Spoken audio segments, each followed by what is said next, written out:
तो आप सभी का स्वागत है हमारे शो क्रिक टाइम में। मैं प्रथम और मेरे साथ आज मौजूद है मेरे दोस्त सौरभ। तो आखिरकार वर्ल्ड टेस्ट चैंपियनशिप फाइनल का वेट जो था वो खत्म हो चुका है। कल इंडिया और न्यूजीलैंड साउथहैम्पटन ग्राउंड में भिड़ेंगी वर्ल्ड टेस्ट चैंपियनशिप फाइनल के लिए, जिसका हम सभी को बेसब्री से इंतजार था। पिछले लगभग 1.5 महीने से हम सभी हर दिन सिर्फ ये विचार कर रहे थे कि कब 18 जून आएगा और हम वर्ल्ड टेस्ट चैंपियनशिप फाइनल खेलेंगे। तो उसी के लिए आज मैं और सौरभ उसका प्रीव्यू शो करने वाले हैं। तो सबसे पहले हम जो 50 मैन स्क्वाड इंडिया और न्यूजीलैंड ने वर्ल्ड टेस्ट चैंपियनशिप फाइनल के लिए अनाउंस की है उसके बारे में बात करेंगे। बाद में हम देखेंगे कि प्रोबेबल 11 कौन सी हो सकती है और कौन से कुछ चेंजेस हो सकते हैं जो पॉसिबल है। और उसके बाद हम कई बहुत सारी चीजें डिस्कस करेंगे जो जो इस वर्ल्ड टेस्ट चैंपियनशिप फाइनल में बहुत महत्वपूर्ण योगदान देंगी।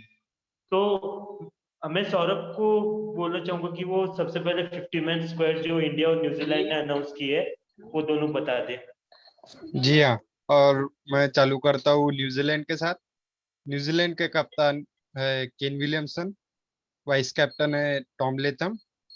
उसके बाद Tom Blundell, Trent Boult, Devon Conway, Colin de Grandhomme, Matt Henry, Kyle Jamieson, Henry Nicholls, Ajaz Patel, Tim Southee, Ross Taylor, Neil Wagner, BJ Watling और विलियम। ऐसी 15 लोगों की टीम है न्यूजीलैंड। और इंडिया में तो जी हमें हाँ। पता ही है कि इंडिया की तरफ से दो ओपनर रोहित और शुभमन गिल है। उसके बाद में चेतेश्वर पुजारा, विराट कोहली इंडियन टीम के कप्तान, बाद में अजिंक्य रहाणे इंडियन टीम के वाइस कैप्टन। उसके बाद में as a wicket keeper Rishabh Pant और रिद्धिमान साहा। और उसके बाद में दो स्पिनर रविंद्र जडेजा और रविचंद्रन अश्विन। और उसके बाद 5 फास्ट बॉलर उमेश यादव, मोहम्मद सिराज, ईशांत शर्मा, मोहम्मद शमी और जसप्रीत बुमराह। इस तरह से दोनों जी टीमों की 15-15 मेंबर की स्क्वाड आ चुकी है। और लगभग प्लेइंग 11 हम इसमें से चुन सकते हैं। मतलब काफी जी हाँ। चीजें जो है वो क्लियर हो चुके हैं, जैसे कि इंडिया में कौन ओपन करेगा, मयंक होंगे या शुभमन, वो क्लियर हो चुका है। के राहुल ने मतलब वो भी सॉर्ट आउट हो चुका है। और एक नाम शायद मैं मिस कर गया, वो था हनुमा विहारी का। वो वो भी एक बैट्समैन की इसमें है। तो ये इंडियन टीम में जो सबसे बड़े जो मिसिंग आउट प्लेयर्स है जो शायद हम सोच सकते हैं कि वो प्रोबेबल 50 मतलब जो 50 मैन स्क्वाड है उसमें वो आ सकते हैं। तो उसमें से एक बड़ा नाम है मयंक अग्रवाल का, जिसको हम सोच रहे थे कि क्या शुभमन गिल की जगह मयंक अग्रवाल को प्रीफर किया जा सकता है। पर हालांकि हमें भी पता था कि शुभमन गिल ही प्रीफर किए जाएंगे सबसे पहले। और दूसरा नाम जो था कि क्योंकि इंडिया के पास कोई फास्ट बॉलिंग ऑलराउंडर नहीं था और फास्ट बॉलिंग ऑलराउंडर के आसपास जो आते थे वो थे शार्दुल ठाकुर, जिनकी बैटिंग भी अच्छी खासी थी और वो बॉलिंग भी कर सकते थे। तो कुछ लोगों का मानना था कि आप एक ही स्पिनर को खिलाइए और 4 फास्ट बॉलर के साथ चाहिए पर जिसमें एक शार्दुल ठाकुर रहे। पर मेरा ये मानना था कि शायद ये कोई ठीक ठाक ऑप्शन नहीं रहेगा और इंडियन टीम ने भी उस पर विचार नहीं किया। एक केएल राहुल थे, केएल राहुल ने प्रैक्टिस मैच में सेंचुरी भी मारी थी। पर हमें पता था कि उनका क्योंकि वो as a middle order batsman choose किए गए थे स्क्वाड में। और हनुमा विहारी को क्योंकि 15 मैन स्क्वाड में रखा गया है, इसका मतलब कि हनुमा विहारी को केएल राहुल से ऊपर as a middle order batsman choose किया गया है। पर सबको कुछ आशंकाएं थी, मतलब डाउट थी कि दो दो विकेट कीपर के चूज किए गए, वृद्धिमान साह और ऋषभ पंत, क्योंकि एक ही भी खेलने वाले हैं। पर आपको ये बात ध्यान में रखनी पड़ेगी जो कंकशन वाला रूल है कि कोई प्लेयर को अगर हेलमेट वगैरह पे किसी तरीके से चोट लग गई तो कंकशन का जो रिप्लेसमेंट रहता है उसके लिए सेम टाइप से अगर विकेट कीपर को हुआ है तो विकेट कीपर ही लगेगा। और अगर इंडिया सेकंड विकेट कीपर को अपने 15 में नहीं रखेगा तो फिर उनको फिर किसी ऐसे प्लेयर से विकेट कीपिंग करवानी पड़ेगी जो विकेट कीपर नहीं है। तो इसकी वजह से रिद्धिमान साहा को भी 15 मैन स्क्वाड में रखा गया है। जी हाँ, बिल्कुल सही बात कही आपने। क्योंकि अगर कंकशन का कुछ होता है तो आपके पास जो बेस्ट विकेट कीपर है वो है रिद्धिमान साहा। हालांकि के राहुल के बारे में भी आप सोच सकते थे, लेकिन वो मतलब इतने अच्छे विकेट कीपर नहीं है कि वो टेस्ट में विकेट कीपिंग कर ले। हालांकि वो 50 ओवर्स में करते हैं, लेकिन टेस्ट में उन्होंने अभी तक किया नहीं। तो और रिद्धिमान शाह ही जो है वो चॉइस रहे। और उसके बाद मतलब हम ये कह सकते हैं कि ऑलमोस्ट तय है कि कौन से 11 प्लेयर खेलने वाले हैं, क्योंकि हनुमा विहारी तो नहीं खेलने वाले, पहली बात। उसके बाद मुझे तो लगता है रिद्धिमान शाह भी नहीं, मतलब 15 में से तो 2 गए, बचे 13 लोग। और 13 में से भी फिर एक फास्ट बॉलर नहीं खेलेगा। एक फास्ट बॉलर उमेश यादव हम पकड़ सकते हैं, नहीं खेलेंगे। और एक है, अब बचे सिर्फ 12 लोग। और 12 में से शायद एक हो सकते हैं ईशांत शर्मा, और एक हो सकते हैं मोहम्मद सिराज, जो दोनों में से एक चूज करने की बारी आती है। मुझे तो लगता है ज्यादातर ईशांत शर्मा के चांसेस है, उनको एक्सपीरियंस को देख के। या मुझे भी लगता है कि जो 3 फास्ट बॉलर्स इंडिया खिलाएगा वो जसप्रीत बुमराह, मोहम्मद शमी और ईशांत शर्मा हो सकते हैं। पर शायद अगर ऐसा हो कि साउथ अफ्रीकन की जो विकेट है, अगर उसमें बहुत ज्यादा बाउंस है, उसमें अच्छी खासी वो पेसी विकेट है, तो एक थोड़ा बहुत शायद उमेश यादव को चांस बन सकता है। पर फिर भी उमेश यादव के जो चांसेस है वो बहुत ज्यादा कम है। जी हाँ। हाइपोथेटिकली हम सोच सकते हैं कि उमेश यादव का एक रहेगा चांस, पर अगर हम रियलिस्टिकली बात करें तो वो बहुत पीछे हो सकते हैं। अगर इन केस अगर इंडिया 4 फास्ट बॉलर नहीं खिलाता है तो उमेश यादव के लगभग निग्लिजिबल चांसेस है। तो एक अनफेयर जो चीज होने वाली है उसके बारे में भी मैं आपसे डिस्कस कर लेता हूँ कि देखिए, जब भी कोई टीम जीतती है ना, तो उसके जो 15 मैन स्क्वाड में जो प्लेयर्स है उनको ही कभी भी जो मेडल्स मिलते हैं वो सिर्फ 50 मैन स्क्वाड के प्लेयर्स को ही मिलेंगे। तो अभी तक जितने भी प्लेयर्स ने इतना योगदान दिया था इंडिया को वर्ल्ड टेस्ट चैंपियनशिप फाइनल में पहुंचाने के लिए, चाहे वो जो के राहुल रहो उनने दिया, वो मयंक अग्रवाल जिनने स्टार्टिंग की टूर्स में इतना बढ़िया परफॉर्मेंस किया था इंडिया के लिए, मतलब जो भी प्लेयर्स मिस आउट हो गए, अक्षय पटेल ने इंग्लैंड की वजह से आग लगा दी थी एकदम, तो उनको मेडल्स नहीं मिलेंगे। जो भी वर्ल्ड टेस्ट चैंपियनशिप विनर्स की जो मेडल, विनर्स को जो मेडल मिले जाते हैं, तो शायद एक पर्सनल पॉइंट ऑफ व्यू के वजह से थोड़ा बेकार रहे प्लेयर्स के लिए। पर उनको वो हालांकि हिस्सा तो रहेगी विनिंग टीम का, चाहे वो न्यूजीलैंड की बात करें पर या इंडिया की। पर जो कही जाती है कि जो ट्रॉफी मिलती है, जो मेडल्स मिलते हैं, शायद उन पे उनका अधिकार ना रहे, हालांकि स्पेशली मेडल्स पर। जी हाँ, सही बात है। लेकिन जिस तरह से इंडिया का माहौल है, तो वो मतलब उसमें खुश हो जाते हैं कि भाई अगर इंडिया जीत जाए, उससे बढ़िया बात उनके लिए नहीं होने वाली।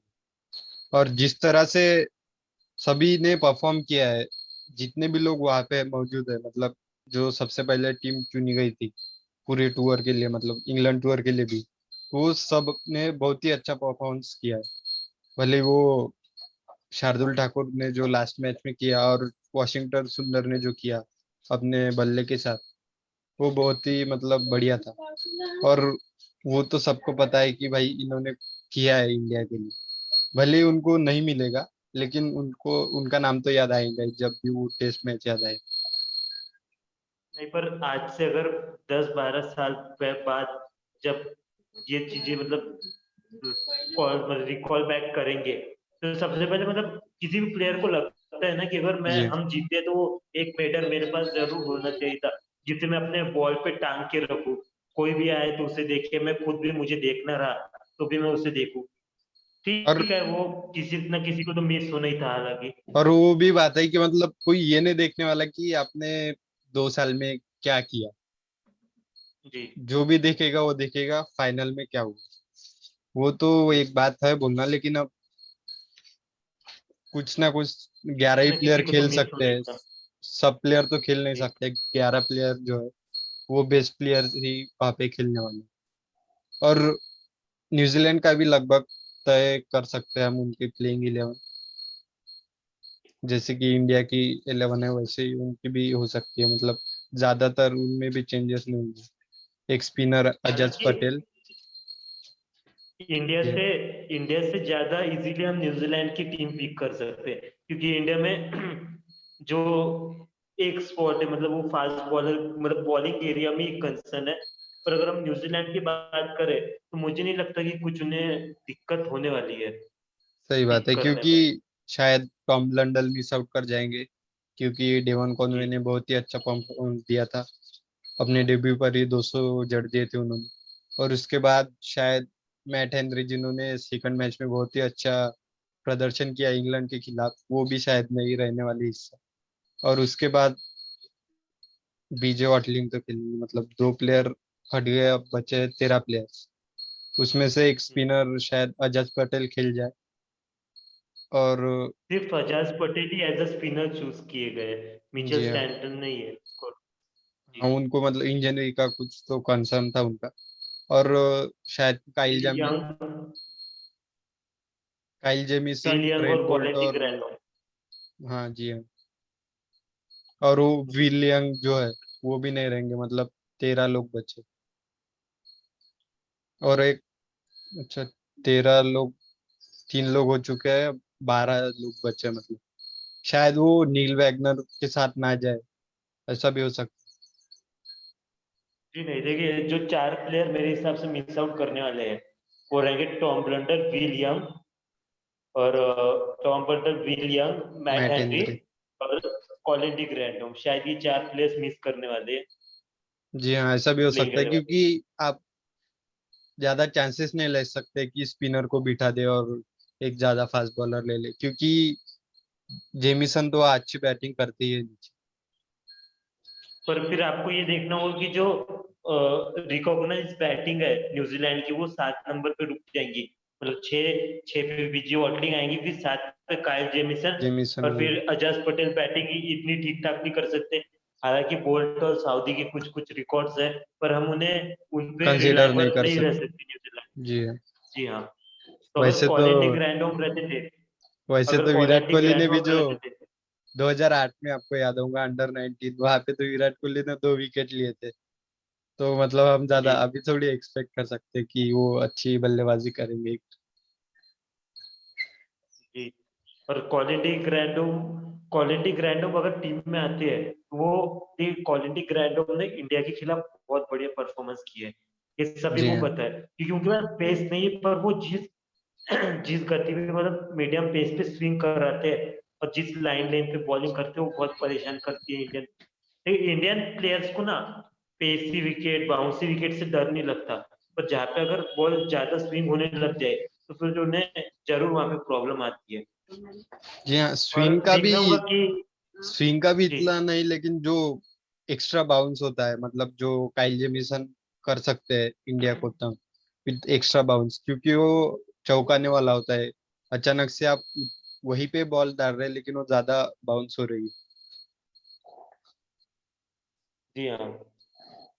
और देखना होगा कि न्यूजीलैंड ग्रैंडोम को अपनी टीम में फिट करने की कोशिश करती है कि नहीं। अगर ग्रैंडोम आते हैं तो फिर शायद हो सकता है कि नील वैगनर को जाना पड़े, पर मुझे इसके चांसेस बहुत कम लग रहे हैं जी हाँ। कि न्यूजीलैंड नील वैगनर को बैठा के ग्रैंडोम को टीम में ले ले। देखिए पहले टेस्ट मैच में काइल जेमिसन और ग्रैंडोम दोनों एक साथ इसलिए खेले थे क्योंकि ट्रेंट बोल्ट नहीं थे। यदि ट्रेंट बोल्ट आ गए तो उसका जैसे फिर एक प्लेयर को बाहर बैठना था, और काइल जेमिसन और ग्रैंडोम में से अगर एक को चूज करना रहा तो clear cut choice Kyle Jamieson ही रहने वाले हैं। तो हमें देखना होगा कि दोनों टीम किस तरीके से अपनी प्लेइंग 11 चूज करती है, क्योंकि देखिए मैच जो ग्राउंड पे खेला जाने वाला है उससे पहले सबसे इम्पोर्टेंट जो चीज रहेगी कि ये जो डिसीजन, छोटे छोटे डिसीजन है कि किसको खिलाना है किसको नहीं खिलाना है, टॉस जीतने का क्या करना है, ये चीजें भी बहुत ज्यादा इम्पैक्ट मारती है इतनी बड़े गेम में। पर एक और जो बहुत बुरी खबर हम कह सकते हैं कि साउथहैम्पटन में बारिश की चांसेस है 5 दिन की। ये अच्छी बात की आईसीसी ने कि एक रिजर्व डे रखा है 23 जून को, कि इन केस जितने ओवर अगर बारिश की वजह से या वेदर की वजह से किसी भी वजह से जितने भी ओवर वेस्ट होते हैं तो वो 23 जनवरी को खेले जाएंगे, 23 जून को खेले जाएंगे। पर जी हाँ, फिर भी ये लेकिन ठीक बात नहीं रहेगी कि बारिश आ जाए। जी हाँ, जी क्योंकि वो डिसाइड नहीं हो पाएगा मैच।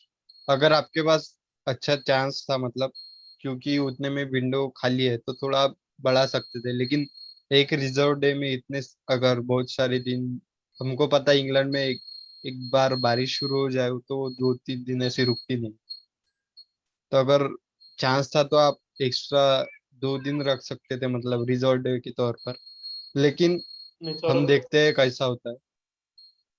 जी, देखिए जो बारिश की जो रिपोर्ट्स आ रही थी कि बारिश कितने कितने टाइम आएंगी, तो मैंने जो देखा था कि पांचों दिन की बारिश मिला के लगभग 6-7 घंटे के आसपास का खेल शायद हो सकता है कि वेस्ट हो जाए, और एक दिन में 6 घंटे का खेल खेला जाता है लगभग। तो मुझे लगता है कि रिजर्व डे में 6 घंटे का खेल हो सकता है, पर इन केस अगर कुछ ज्यादा ही बारिश आती है तो फिर उसके बाद प्रॉब्लम बढ़ सकती है, क्योंकि देखिए हम बात करते थे कि इंग्लैंड में 4 दिन भी बहुत है खेल खत्म होने के लिए, पर अभी जो हमने न्यूजीलैंड और इंग्लैंड की सीरीज देखी थी वो पांचों दिन तक खेल जा रहा था। मतलब दूसरा खेल तो नहीं गया, पर पहला जो गेम था वो 5वें दिन तक गया। दूसरे टेस्ट मैच में तो इंग्लैंड ने बहुत कोलैप्स कर दिया था इसकी वजह से। पर जी हाँ। देखना जब होगा तक कि बारिश कितना इम्पैक्ट मारती है अभी। जी हाँ, जब तक कोई टीम कोलैप्स ना हो जाए तो हम वो एक्सपेक्ट कर सकते हैं कि 5वें दिन तक वो मुकाबला जाने ही वाला है। अगर मेरे हिसाब से अगर इंडिया टॉस जीत जाती है, जो कि शायद जीतना चाहिए क्योंकि विराट कोहली तो ज्यादा टॉस जीतते नहीं है, तो अगर जीत जाए तो उनको बैटिंग पहले करनी चाहिए मेरे हिसाब से, क्योंकि वो एज हो जाता है। अगर आप अच्छे रन मार दे 350-400 के आसपास, तो साइकोलॉजिकल प्रेशर आप बना सकते हैं। और लास्ट डे में जैसा इंडिया के पास दो स्पिनर है, उनको ज्यादा मदद मिलेगी चौथे और 5वें दिन, अगर पिच ड्राई रही। तो अभी एक रिसर्च इंटरव्यू हुआ था सुनील गावस्कर का, तो उन्होंने काफी इंटरेस्टिंगली, क्योंकि Sunil Gavaskar World Test Championship final के कमेंट्री पैनल में है, तो वो अभी साउथ हैम्पटन में पिछले 14 दिनों से क्वारंटीन कर रहे थे। तो उन्होंने अपना जो ये टाइम था वो वेदर कंडीशंस को पढ़ने में उन्होंने इस्तेमाल किया। काफी इंटरेस्टिंग सी बात है ये। तो उन्होंने अभी रिसेंट इंटरव्यू में बताया एक दो दिन पहले कि जो साउथहैम्पटन की कंडीशंस वो काफी ज्यादा हॉट है, तो इसका मतलब पिच थोड़ी ड्राई रह सकती है, और रविचंद्र अश्विन और रविंद्र जडेजा दोनों स्पिनर को हो सकता है कि मदद मिले। और अभी न्यूजीलैंड की तरफ से भी एक बयान आया था, जो शेन बॉन्ड थे, शायद शेन बॉन्ड का ही वो बयान था।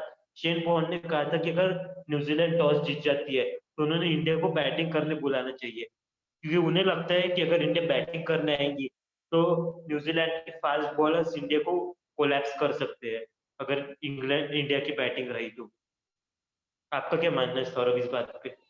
जी हाँ, वो भी एक बात है, लेकिन हमको पता है कि इंडिया की जो बैटिंग है वो अभी वर्ल्ड में सबसे बेस्ट है। ये चीज तो आप मानते हैं। और न्यूजीलैंड की बॉलिंग भले ही अच्छी हो तो, लेकिन हम विश्वास तो जता ही सकते हैं इंडिया पे। इंडिया की बैटिंग जो है वो सबसे बड़ी स्ट्रेंथ है इंडिया की। तो उन्होंने अपना काम कर दिया तो फिर इंडिया के बॉलर तो तैयार ही है अपना काम करने के लिए। जी हाँ। और अगर हम ऐसे बयानों से जाए तो फिर माइकल बॉन बॉन के बयान से तो इंडिया 4-0 से हार जाता था ऑस्ट्रेलिया में। तो जी हाँ। हमने शायद इन बातों पे इतना फोकस नहीं करना चाहिए। पर देखना होगा कि बारिश कितना खलल डालती है इस खेल में, पर एज अ फैंस हम ये कभी भी नहीं चाहेंगे कि थोड़ा भी टाइम वेस्ट हो बारिश की वजह से। और आपको बता दूं कि जो खेल शुरू होगा वो इंडियन टाइम के अनुसार कल 3:30 बजे, दोपहर के 3:30 बजे से शुरू होगा, जो कि इंग्लैंड का लोकल टाइम के अनुसार 11 बजे शुरू होता है। तो हम तो 3:30 बजे से टीवी के सामने बैठ जाएंगे मैच जी देखने के लिए, और हम बिल्कुल नहीं चाहेंगे कि बारिश आए।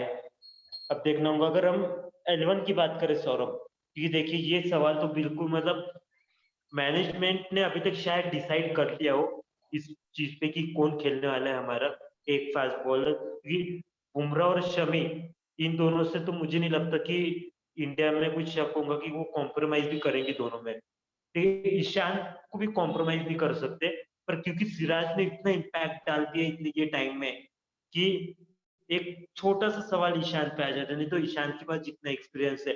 पर ऐसा नहीं है कि ईशांत क्योंकि थोड़ा थोड़ा वो थोड़ी उनकी एज हो चुकी है, हालांकि वो इतने भी बूढ़े नहीं है, उन्होंने अपना जो डेब्यू किया था वो काफी जल्दी किया था, इसलिए वो इतने एज में अभी 100 टेस्ट मैच खेल चुके हैं।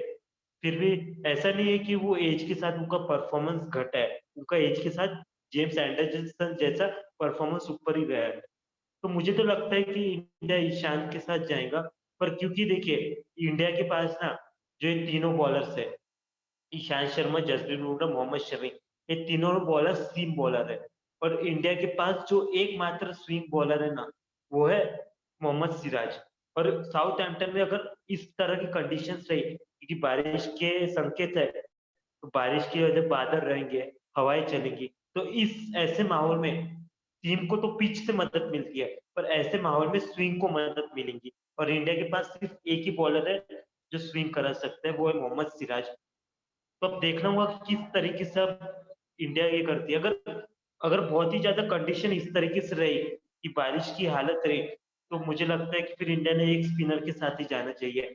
हालांकि आइडियली उन्हें दो के साथ जाना चाहिए अगर 50-50 कंडीशंस भी रही, पर अगर बहुत ज्यादा बारिश के संकेत रहे और बहुत ज्यादा फेवरेबल कंडीशंस रही पेसर के लिए, तो फिर इंडिया ने शायद 4 फास्ट बॉल के साथ जाना चाहिए, जिसमें एक मोहम्मद सिराज भी हो। आपका क्या मानना है? नहीं, मेरे हिसाब से क्योंकि अगर आप गए मोहम्मद सिराज के साथ तो आपको निकालना पड़ेगा रविंद्र जडेजा को, क्योंकि आप अश्विन को तो निकाल देने वाले हो। लेकिन जो फिर जो टेल है वो बहुत ज्यादा लंबी हो जाएंगी और नीचे की जो बैटिंग है वो थोड़ी कम हो जाएगी। तो मेरे हिसाब से 3 फास्ट बॉलर ठीक है और 2 स्पिनर, क्योंकि जडेजा आपको। सौरभ, अगर जी हाँ। जी, पर इंडिया के पास एक ही स्विंग बॉलर है ना, और आप ईशांत शर्मा को कैसे कॉम्प्रोमाइज करोगे? जी हाँ, मतलब आज जैसे कि आपने कहा कि इंडिया के पास एक ही स्विंग बॉलर है, लेकिन ईशांत शर्मा भी मतलब टोटली सीम बॉलर नहीं, वो भी स्विंग बॉलर है, वो भी अच्छी खासी स्विंग जानते हैं। लेकिन अगर आप मतलब 4 फास्ट बॉलर के साथ जाने लग गए तो इधर इंडिया की बैटिंग थोड़ी कमजोर हो जाती है, क्योंकि हमने देखा है कि अगर ऊपर से जल्दी आउट हो गए तो नीचे कोई संभालने वाला चाहिए। और जिस तरह से जडेजा का फॉर्म चला है बैटिंग में, तो एब्सोल्युटली वो खेलने वाले। और वो और अश्विन तो टीम के अहम हिस्सा हम कह सकते हैं फाइनल के लिए। और 3 पेसर मतलब जैसे कि हमने तो फैफ 4 में चुना है बुमराह और शमी को, तो वो तो वहां पे है ही। जो थर्ड स्पॉट के लिए जो जगह बचती है उसमें मान लो हम उमेश यादव को भी ऐड कर देते हैं एक टाइम के लिए, तो फिर उमेश यादव भी सेम बॉलर है मोहम्मद सिराज जैसे, वो भी अच्छे तरीके से स्विंग करना चाहते हैं और रिवर्स स्विंग भी उनकी गेंद होती है।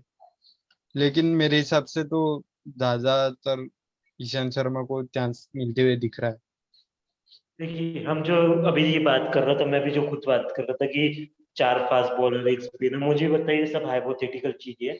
और देखिए, वो जो कहावत है ना, दूध का जला छाछ को भी फूंक मार मार के पीता है। तो मुझे नहीं लगता कि विराट कोहली किसी भी तरह का ये मैच में रिस्क लेना चाहेंगे। और जो उनके प्लेयर्स, मतलब जो उनकी प्लेइंग 11 ने, जिन्हें उन्हें अभी तक जिताते आई है, जो कॉम्बिनेशन के साथ वो गए हैं, उनके 6 बैट्समैन होंगे, 7 पे जडेजा, 8 पे अश्विन, 3 फास्ट बॉलर। और मुझे लगता है कि वो ये 11 कॉम्बिनेशन के साथ जाएंगे। और जो फास्ट बॉलर की हम बात कर रहे हैं, सिराज या ईशान, उसमें मुझे क्लियर ईशान बहुत आगे दिखाई दे रहे हैं। मुझे नहीं लगता कि सिराज वैसे डिजर्व करते हैं जगह, पर क्योंकि किसी ना किसी को मिस आउट करना पड़ेगा, तो अनफॉर्चुनेटली शायद वो सिराज हो सकते हैं। आपने वो प्रेस कॉन्फ्रेंस तो देखी होगी, वहां पे विराट कोहली थे और रवि शास्त्री थे। तो मतलब प्रेस कॉन्फ्रेंस चालू हो चुकी थी और उनको लग रहा था कि मतलब होने की है।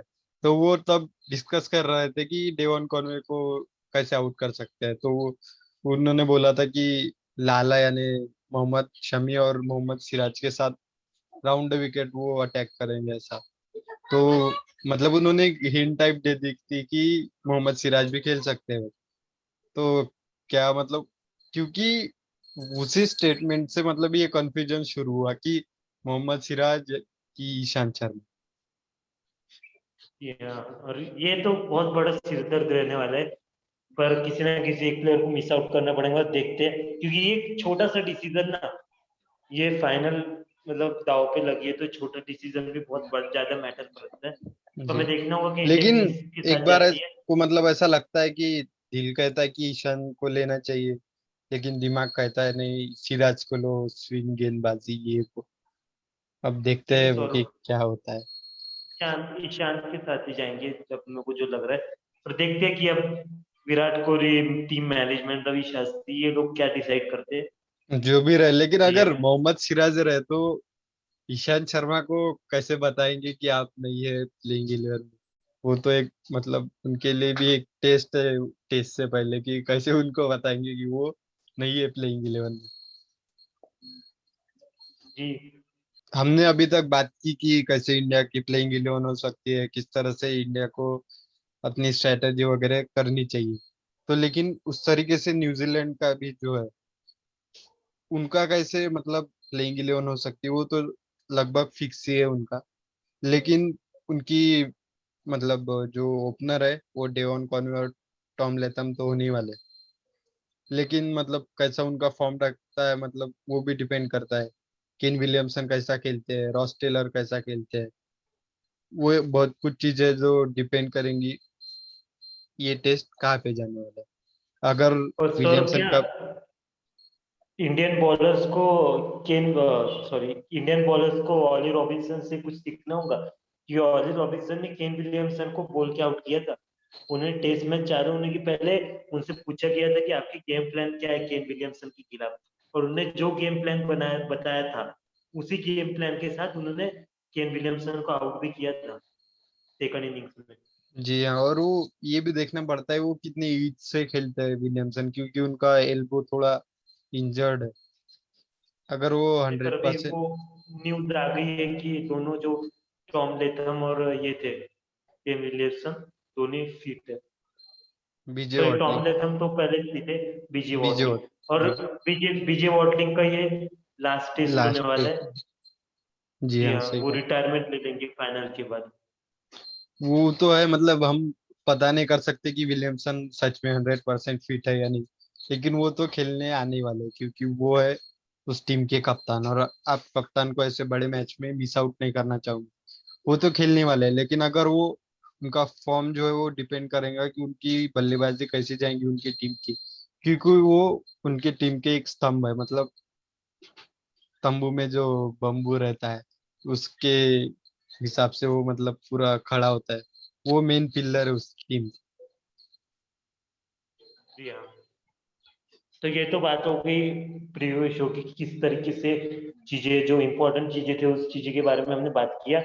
तो जैसे ही हर दिन का खेल खत्म होगा, हम आपके लिए पोस्ट डे शो जो रहता है वो लाते रहेंगे 5 दिन, और देखेंगे कि किस तरीके से खेल जाता है। हम तो ये दुआ करेंगे कि इंडिया को शायद 8 साल बाद एक आईसीसी इवेंट की जो ट्रॉफी है वो मिल जाए। लास्ट टाइम जैसे इंडिया को 2013 में मिली थी चैंपियंस ट्रॉफी। वो फर्स्ट तो ट्रॉफी का देखते बहुत ही हैं। ज्यादा मतलब अपना एक महत्व होता है, जैसे कि इंडिया ने किया था 2007 में, पहला वर्ल्ड कप जीता था T20 का, तो वो हमेशा जहन में रहता है। तो ये भी मतलब एक अनफॉरगेटेबल मेमोरी बन जाएगी इंडिया के लिए अगर ये जीत जाता है। जी हाँ। तो हम तो ये विश करेंगे कि इंडिया को हम विनिंग साइड पे देखें। 22 जून या 23 जून, दोनों में से कोई भी डेट को हम इंडिया को ट्रॉफी उठाते वो सीन्स हम देखें। तो आज के लिए इतना ही। हर दिन आपके लिए हम पोस्ट डे शो लाते रहेंगे, तो हमारे साथ बने रहिए। अगर आपको ये शो पसंद आया हो तो इस शो को लाइक करें। और ऐसी शो हम डेली आपके लिए लाते रहते हैं, न्यूज अपडेट लाते रहते हैं, बड़ी बड़ी स्टोरीज लाते रहते हैं, story time, fun facts, this day that year, जितनी भी तमाम चीजें हमारे जो सेगमेंट्स है हम सब लाते रहेंगे। तो वो सब चीज सबसे पहले आप तक पहुंच सके उसके लिए हमारे चैनल को जरूर सब्सक्राइब करें। तो आज के लिए इतना ही, मेरे और सौरभ की ओर से आप सभी को धन्यवाद।